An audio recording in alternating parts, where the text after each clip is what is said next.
আসসালামু আলাইকুম, আশা করি সবাই ভালো আছো এন্ড আল্লাহর রহমতে আমি অনেক ভালো আছি। তো কালকে কিন্তু আমরা উপরের মাছের কাজ কমপ্লিট করে রাখছিলাম, প্লাস যে টিনগুলো ছিল সেগুলো কিন্তু উপরে তুলে রাখছিলাম, শুধু চালনি ছিল এবং ডোকনাগুলো কিন্তু ছিল বিছানো।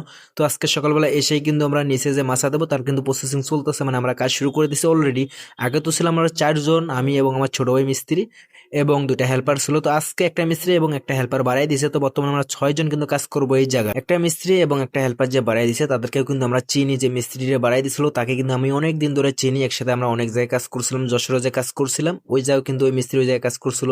একসাথে আমরা মোটামুটি প্রায় 4-5 মাস একসাথে কাজ করছিলাম, আমাদের অনেক পরিচিত। আমি যখন এই মাসের মধ্যে কাজ শুরু করি তখন ভিডিও আপলোড করার পর হচ্ছে যে কিছু ভাই আমাকে ফেসবুক পেজের মধ্যে কমেন্ট করছিল যে ভাই আপনি সাবধানে কাজ করেন। ভাই দেখেন, আমি আমার সেফটি ভালোভাবে নিয়ে কাজ করি। তাছাড়া আমরা এমন একটা কোম্পানির মধ্যে কাজ করি, এই জায়গায় ভাই সেফটি নিতে হবে বাধ্যতামূলক। সেফটি না নিলে কাজ করার মতো কোনো অপশন নাই। নিচে কিন্তু অল টাইম আমাদের সেফটি ইঞ্জিনিয়ার কিন্তু ঘোরাঘুরি করে দেখে যে কে সেফটি নিয়ে কাজ করে এবং কে সেফটি না নিয়ে কাজ করে না।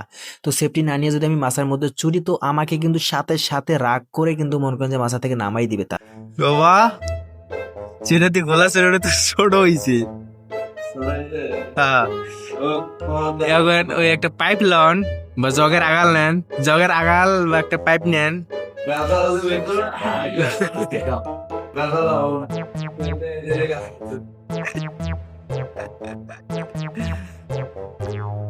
ভাইরাল মাম।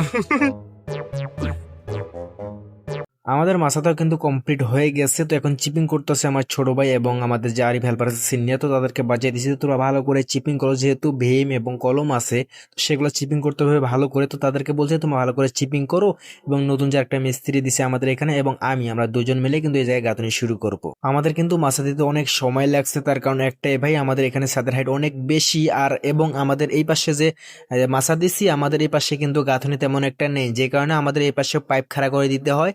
ওই পাশে যেরকম আমরা মনে করেন যে পাইপ খাড়া করে হচ্ছে ডোগনা দিয়ে দিছি, সেম ভাবে কিন্তু আমাদের এই দিকেও দিতে হয়। এরপর হচ্ছে যে আমাদের সুন্দর করে ডোগনা বেছে হচ্ছে আমাদেরকে মাছা দিতে হয়, যে কারণে আমাদের মোটামুটি অনেক সময় গেছে আমাদের মাছটা দিতে। যে গাঁথনিটা আমরা শুরু করছি সেই গাঁথনিটা কিন্তু আমরা কমপ্লিট করতে পারবো না, কারণ হচ্ছে আমাদের সময় আর তেমন নেই। তো আমি কিন্তু অলরেডি নেমে পড়ছি, এখন আমি নিচে যাব, তার কারণ হচ্ছে আমাদেরকে ভলিবল খেলতে হবে। তো এখন সকাল সকাল নিচে গিয়ে হচ্ছে যে গোসল করে চলে আসবো মাঠে।